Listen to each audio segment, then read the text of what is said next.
All right, we've been waiting for it. In her first official interview since becoming the Democrat presidential nominee, Kamala Harris promising a new way forward despite her role as vice president for the last 3.5 years. And Harris is facing some criticism over having running mate Tim Walz by her side. But her campaign insists she will do a solo interview. So the vice president defending her policy flip-flops on issues like the climate and the border while struggling to lay out her day one agenda. First and foremost, one of my highest priorities is to do what we can to support and strengthen the middle class. When I look at the aspirations, the goals, the ambitions of the American people, I think that people are ready for a new way forward. Day one, it's going to be about, one, implementing my plan for what I call an opportunity economy. I've already laid out a number of proposals in that regard, which include what we're going to do to bring down the cost of everyday goods, what we're going to do to invest in America's small businesses, what we're going to do to invest in families. I made that clear on the debate stage in 2020, that I would not ban fracking. As vice president, I did not ban fracking. As president, I will not ban fracking. I believe it is very important that we take seriously what we must do to guard against what is a clear crisis in terms of the climate. I think the most important and most significant aspect of my policy perspective and decisions is my values have not changed. My value around what we need to do to secure our border, that value has not changed. I spent 2 terms as the Attorney General of California prosecuting transnational criminal organizations, violations of American laws regarding the illegal passage of guns, drugs, and human beings across our border. My values have not changed. So that is the reality of it. A layup. I mean, this is the question every politician gets. Sure. What are you going to do on day one? And I mean, I'm not just talking about the presidency. They are Senate candidates, congressional. What do you do on day one? Right. What she gave us was a dream. Right. Like, as if she had control of Congress. They had a bill ready for her on day one. Not what she plans on doing from a ceremonial standpoint, those bills that they're going to sign once she's sworn in. And it just shows you when it comes to preparation. She's not prepared for even what she's going to do on day one. How can we trust a 4-year administration? Yeah, Donald Trump was asked that question, and he had very clear answers of the executive orders that he would sign Said it many if he times. did that. And she also did not do a good job when Dana Bash went back and asked her and said, well, a lot of people will say, why haven't you done this already? You are the vice president. She didn't have a lot to say there. She also flip-flopped, you guys, on a very important topic and for a very important state called Pennsylvania. So here she is talking about fracking. What she said, these are some of the things that we would refer to as flip-flops, but last night she referred to them as, you know what? I still have the same values. For instance, in 2019, and we played a moment ago, that soundbite when she was running in the primary, she endorsed a nationwide ban on oil and gas fracking. We know that. Now the campaign has come out and said she does not support a total ban on fracking. And then when it comes to the border, in 2019, when asked which candidates believe crossing the border without documentation should be a civil offense, Kamala Harris raised her hand. However, today, Kamala Harris's campaign, now that she's running for president, says quite simply, unauthorized border crossings are illegal. Essentially, with those 2 topics right there, I think we saw a preview of the presidential debate when it comes to fracking and when it comes to the border, because she was unequivocal last night. She said, as president, I will not ban fracking. And she talked a little bit about the Inflation Reduction Act, which she broke the tie in the Senate, actually expanded fracking leases.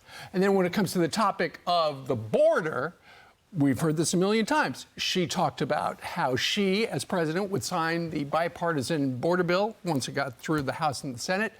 And she told the story about how the former president saw that it would probably helped Joe Biden and said, hey, guys, on the Republican side, let's not pass that. Well, Yeah, the problem, but if you dig into that bill, that bill is really about more money going to NGOs to make the processing of more illegals over the border quicker, so the press isn't seeing everything that's happening. And the cap with the crossings is a fake cap. It's still catch and release as well. But back to the fracking thing, she doesn't explain the change of position. So, Madam Vice President, you cast that vote.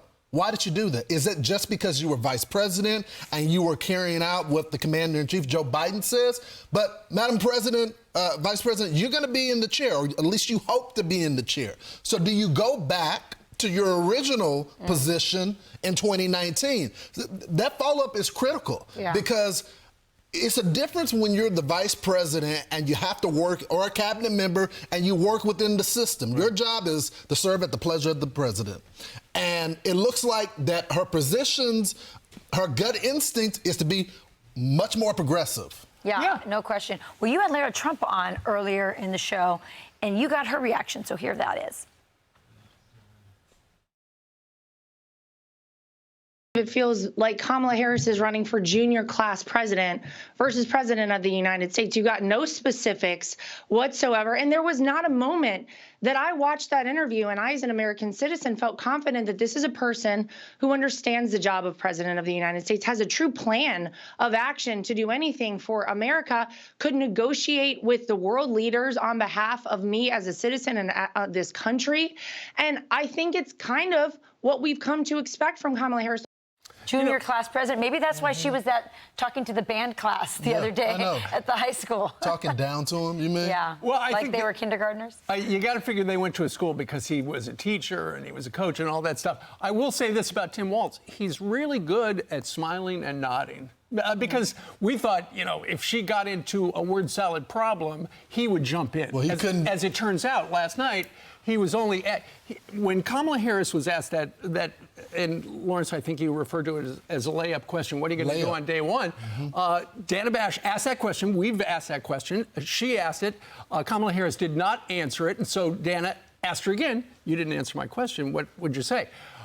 Listen, you only got like 20 minutes. You're not going to waste a lot of time. So she turned to Tim Walz and asked him, what are you going to do on the first day? She should have stayed. He didn't really answer it. She should have stayed with Kamala. Yeah. And you know what you see here, too, you guys have seen those hearings in Congress where the witness just needs to, fill up the time for the 5 minutes. It's just monologue. That's what I felt like was happening. She was talking slowly. She was using as many words as possible. But it was intentional to fill up the time because she knew this was only going to be a 20-some minute interview. And also to that point, Rachel, Walz, the governor, he couldn't save himself. I mean, there was a moment there where he had to explain while he went out publicly and talked about his military service and the IVF and all that, and to just say it's grammatical errors. Yeah. I mean, well, he was able to work in the fact his wife's an English teacher. That's what I didn't find it cute. I really did not. It was you had how many days to come up with an explanation to why you lied to the American people and you let down a lot of troops. People will accept an apology.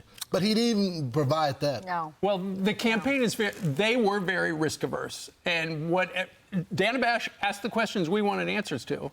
But they just gave as innocuous an answer as they possibly could. But as I said earlier, I think it is, if I'm the Trump campaign, I just got a little view of how they're going to answer fracking and how they are going to answer the border. And we're going to talk to Senator J.D. Vance, who's running for vice president. Let's see, about 49 minutes from right now, right here on the Fox News Channel. I'm Steve Doocy. I'm Brian Kilmeade. And I'm Ainsley Earhart. And click here to subscribe to the Fox News YouTube page to catch our hottest interviews and most compelling analysis.